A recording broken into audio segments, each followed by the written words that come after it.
Hello and welcome to the Middle East Forum Speaker Webinar Series. I'm Stacey Roman and I will be moderating this discussion today. We're pleased to have Mark Durie, a writing fellow here at the Middle East Forum, Senior Research Fellow of the Arthur Jeffrey Center for the Study of Islam, join us to discuss Islam's crisis of apostasy. Dr. Durie will speak for 10 to 15 minutes and open it up for questions. Should you wish to ask a question, please use the Q&A box located at the bottom of your screen. We'll do our best to get to all questions, but we have many participants on this webinar, so I apologize in advance if we do not get to yours today. And with that, I will turn the discussion over to Dr. Mark Durie. Thank you. Well, it's great to be speaking to you all about a topic that is affecting the world. We live in extraordinary times, and there are great changes afoot in it, grassroots changes in the spiritual destiny of nations. And the world of Islam is a key player in this great unsettlement that's taking place. Some historical processes play out in decades or years and at times even seconds, but others take centuries. They're very slow but profound. And Islam has been going through a long, slow theological process of huge importance for the world. Let me just begin with some reflections about Islamic theology. If you want to understand a religion, you need to understand what it says about the human condition, its anthropology, and you need to know how it sees the human problem and the rewards it offers, the promises it makes. Islam's view of humanity is that human persons are basically weak and easily led astray, and the solution to this problem is divine guidance, which is imposed by ideally all the institutions of society and the state, keeping people on the right path, and the reward that's promised is success. Islam promises success to its followers in this life and the next. There's a lot in the Quran about winners and losers, and Muslims are the winners. The call to prayer, which sounds out from minarets all over the world, it includes the words, "Come to success, come to success." So what is this success? Well, firstly, the Quran promises that Islam should dominate over all other faiths, since Allah has sent his messenger with the religion of truth, it says, to make it dominate or prevail over all religions. And the Quran also says that Muslims are the best people in the world, given a divine destiny to command and to forbid. They're destined to rule. And these are very bold claims, but these promises of success, including dominance and superiority, were really amply confirmed for the first 900 years of Islam. And there were spectacular conquests and expansion, and for a long time it seemed like Allah was granting success to the Muslims. 4 out of 5 of the ancient centers of Christianity fell to Islam: Alexandria, Jerusalem, Antioch, and Constantinople. Only one of those ancient centers, Rome, remained unconquered. But from 1500, the tide began to turn. Non-Muslim powers were pushed back on just so many fronts.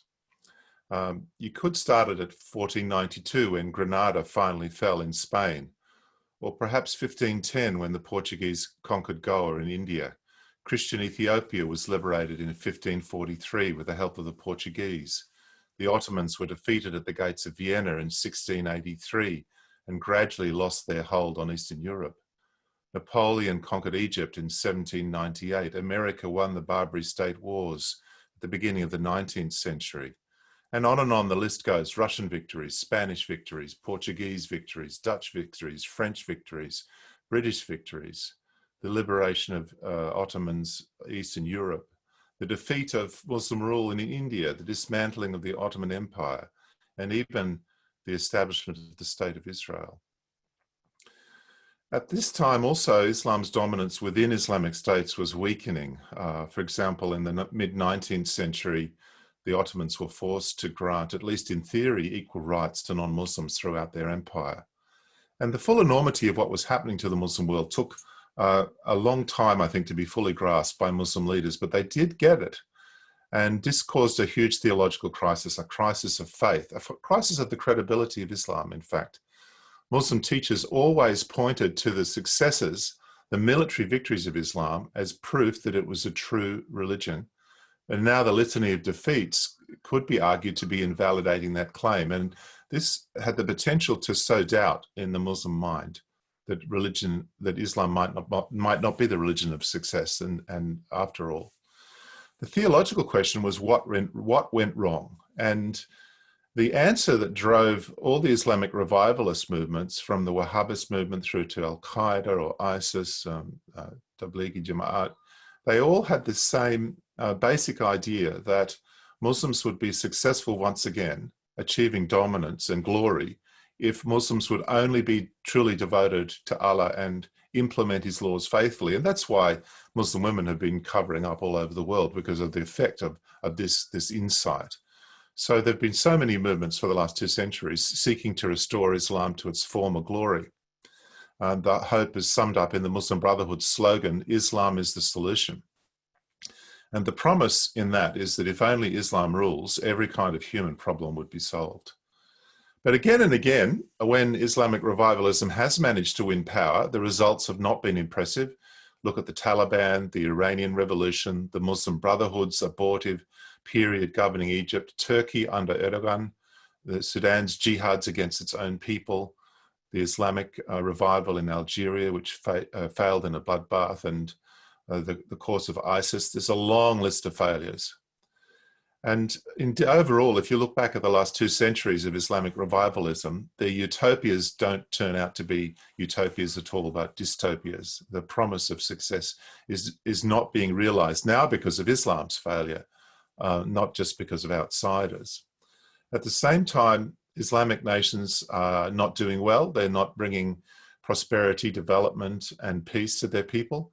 The GDP of the whole of the Middle East, that is excluding oil and Israel, is just a fraction of South Korea's, a nation which 60 years ago was completely poor and broken, but has now excelled the whole of the Islamic Middle East.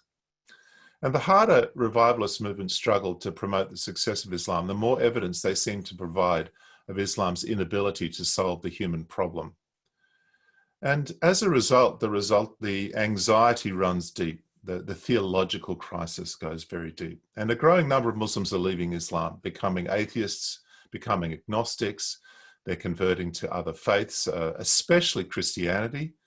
And it seems to be a general rule that whenever Islamic revivalist movements have seized power and had a good go at it, the long-term result is apostasy from Islam.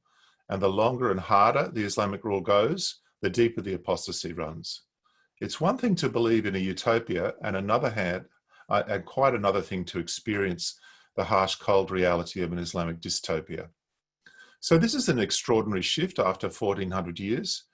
In the past, Islam's grip on the minds of Muslims was pretty strong, so that most Muslims would accept that the religion was beyond criticism.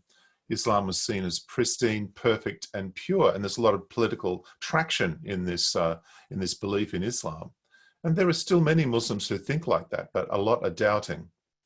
I was just this past week reading a book by Mina Navisa, an Iranian convert from Christianity to Islam, and she wrote, Islam's current reputation is deplorable to the global community.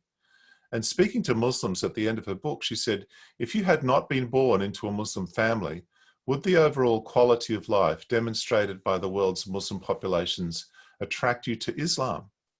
And the obvious answer for her is no, it wouldn't. By 1978, the year of the Iranian Revolution, after 2 centuries of Western missionary efforts amongst Persians, there are estimated to have been about 300 or 500 Iranian converts from Islam to Christianity. It's actually a very small number after 200 years of missionary efforts. But when the Islamic Revolution happened, foreign ministries were expelled, church assets such as schools and hospitals were confiscated, and Persian converts began to be persecuted, including being killed.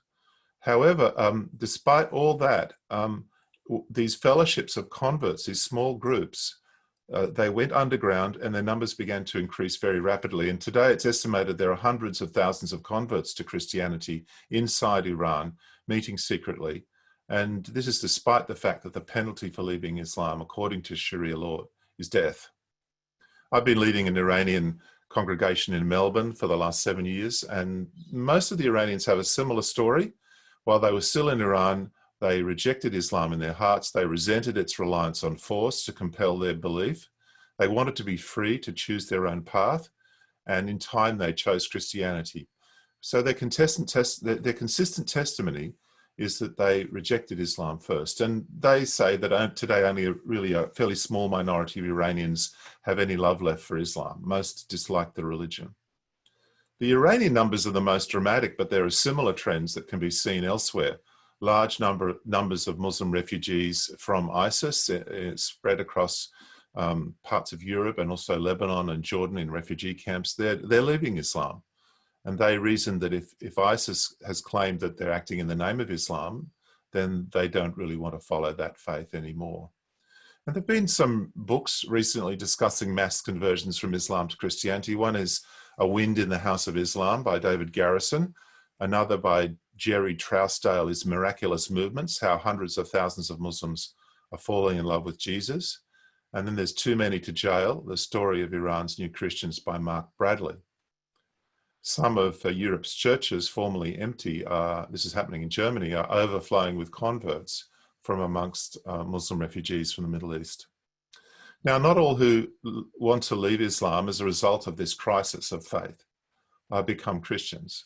In Saudi Arabia, a survey some years ago indicated that about 20% of Saudis are just not religious and 5% are convinced atheists, which is about the same percentage of atheists as in the United States.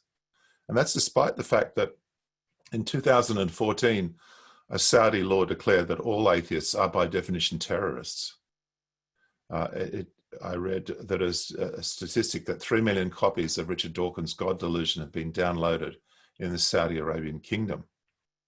One Saudi woman tweeted a picture of herself stomping on the shredded Quran, wearing red high-heeled shoes. And as she stomped on these pages, she said, "Will Allah react or not?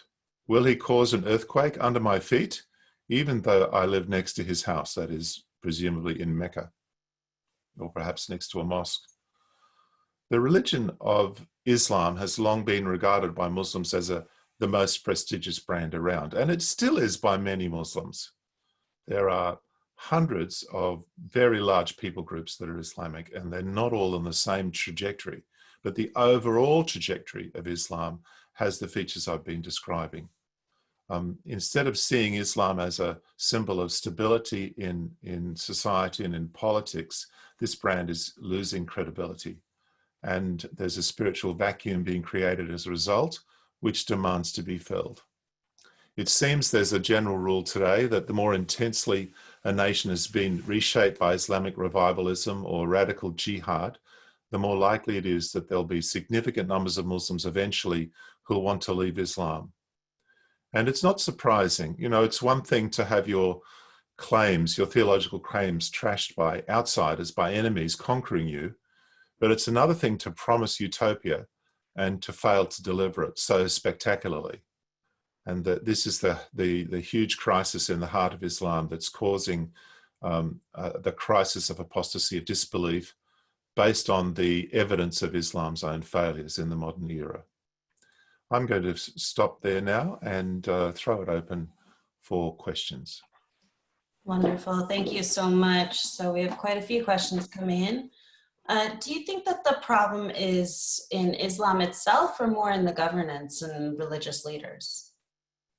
It's definitely in Islam itself.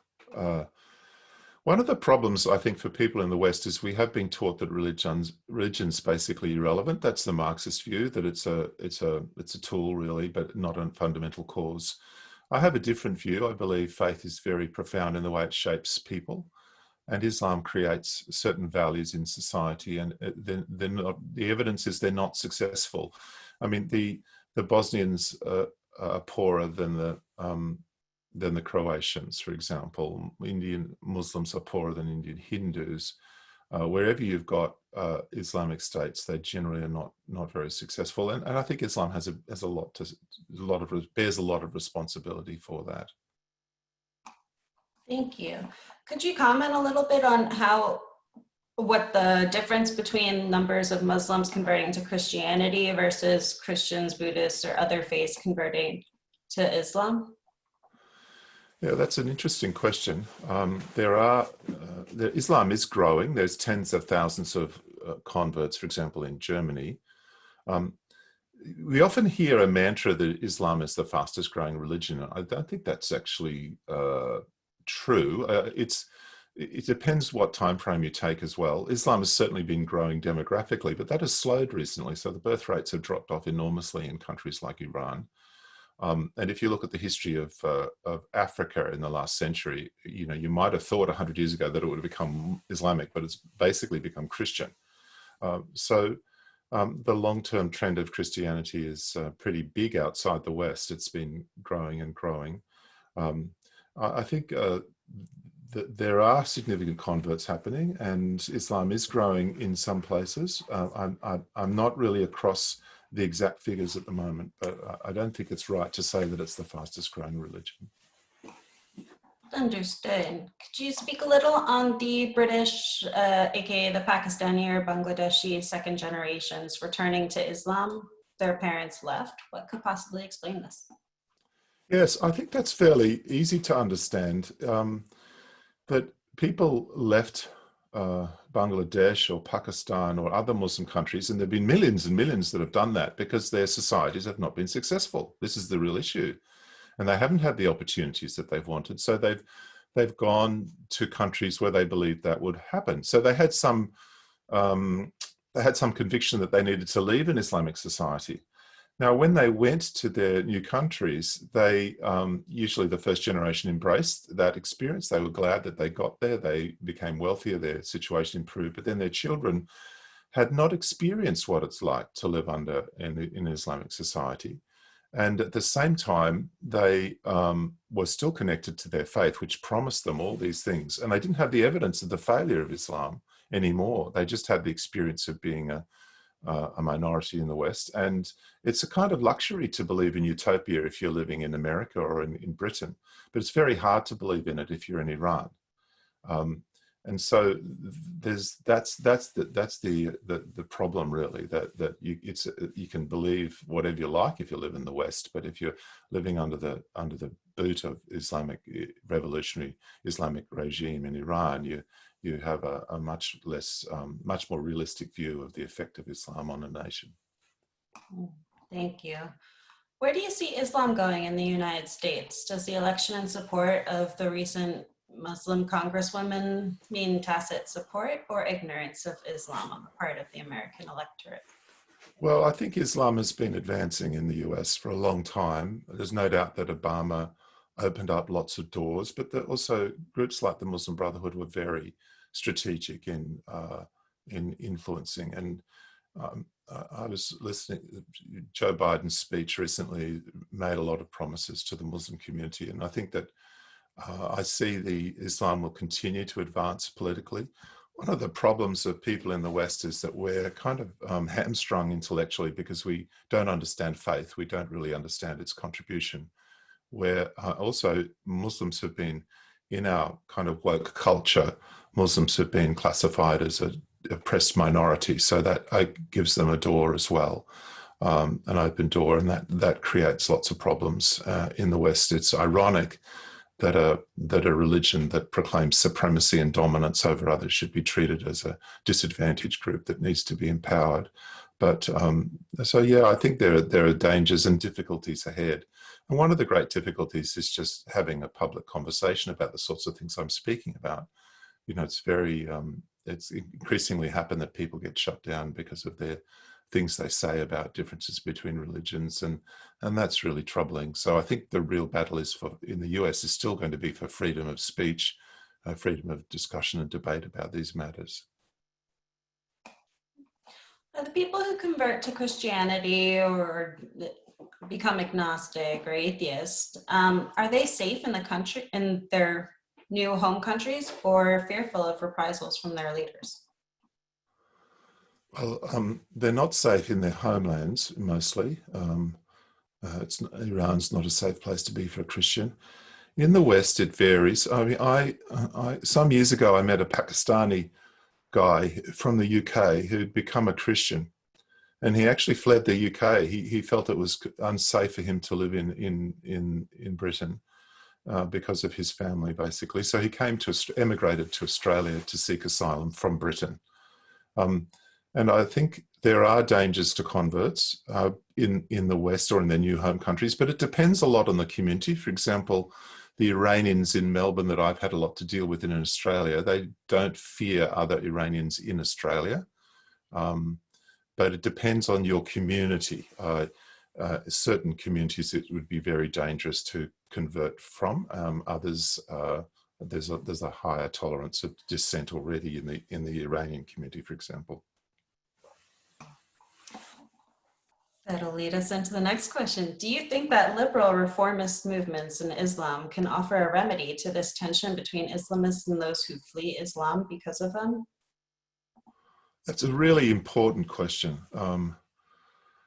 I think in the long term, they can't, because it's very hard to have a coherent liberalized Islam, I believe. I mean, that's my personal opinion, having studied the Quran and the Hadith and the life of Muhammad. It projects a certain worldview that's very hard to liberalize, really. There are liberal Muslims, but in the sense they're living off the spiritual inheritance of their parents and their family backgrounds. There's no global movement of liberal Islam that is producing preachers for mosques. There isn't a movement of liberal mosques around the world. There's nothing like Reform Judaism, for example. And I mean, even Reform Judaism is struggling a lot these days. The heartland of the future of Judaism really lies in orthodoxy. But in Islam, it's really even much harder, I think, to have a liberal movement. So there are liberal Muslims, but I don't think there's a significant movement of liberal Islam. The only dog on the street in terms of the future of Islam has been revivalism, going back to the roots, reform by reinstituting the values of the Quran and Muhammad. And I don't see that as changing. Thank you. Do you think the long time colonizing of Muslim countries is the reason behind what the Muslims have reached nowadays? Those wars in which Islam was being pushed back, basically by the European powers or Western powers, some of them were colonizing, but many of them were wars of liberation. So driving the Ottomans out of Hungary, helping the Ethiopians to be free, even in a way breaking Muslim power in its rule over India. It's wrong to just purely understand that in terms of Western colonization. These are also wars of liberation. And I think that the fundamental issues that Islam are facing is not due to Western colonization. Yes, the ascendancy of the European powers, of the great powers, the technological ascendancy was a theological trigger that caused doubt about Islam's superiority. And the effects of that are still being worked out. But it's not, the problems that Islam is facing is not due to some kind of grievance due to being conquered or colonized. I mean, Islam itself is probably the greatest and most successful colonial enterprise that the world has ever seen. It's not colonization itself as an issue, but more the loss of Muslim power, the loss of dominance, the inability to fill your harem full of the other people's daughters. That world is gone. And that was the world that had reassured Muslims that Allah did in fact give them success. Thank you so much for that. Is there any commonality of social or intellectual background among ex-Muslims? Do some access Western critical analysis of the Quran, or are others also engaged in political dissident, of which leaving Islam is an additional expression of their dissidence? I think it's incredibly varied. That's a good question. Some Muslim communities are more open to the world of ideas, the global world. So Iranians have a pretty high level of engagement with ideas from other places, for example. But there are large people movements coming out of Islam amongst more tribal peoples who don't have that kind of worldview or access to knowledge. So it varies a great deal. And I think in my experience, the fundamental issue for people rejecting Islam is not engagement with philosophy, although that can help them. It's two things. Firstly, their own lived experience that they were being forced to follow something they didn't believe in or didn't want to believe in. And they felt it lacked integrity to have to use force in order to get compliance from people. It's sort of self-defeating to use force to compel me to believe. That proves that you actually are not speaking the truth, because if you were speaking the truth, you wouldn't have to use force to make me believe you. So that argument is just at a very visceral level is very compelling. And another thing that is happening, that is part of the modern kind of condition, is that information about Muhammad and the life of Muhammad is becoming much more available to people. And so I've met lots of Muslims who said, you know, Muhammad killed too many people, ex-Muslims, and we just can't believe in someone like that. And the force that I've experienced in my life that's compelled me to pray, my father beating me to make me pray early in the morning, for example, there's a pattern that in a way is reflected in Muhammad's life, and I don't like that. The philosophy, the exposure to other ideas is the cherry on the cake, but the fundamental issue is this desire. I want to choose my own religion. I want to make my own choice for my life. Wonderful, thank you. Can you give us a little information as to where we can find some more of your work? Yes, you can find markdurie.com. It's a website, and there's some books on Amazon too. I think my book, The Third Choice, explains the nature of Islam, the theological DNA, and how it's worked out through history. So if you haven't read that, that's a good place to start. I have various articles too on my site, and also videos and other posts that you'll be able to find. Wonderful. Thank you so much. Unfortunately, we've come to the close of our webinar. Thank you again, Dr. Durie, for speaking with us today. It's a privilege to be with you today. Thank you. For our viewers, please be on the lookout for our weekly webinar offerings email coming out for next week. Thank you all for joining us, and I hope you have a wonderful day. Thank you. Thanks, Stacey. Okay.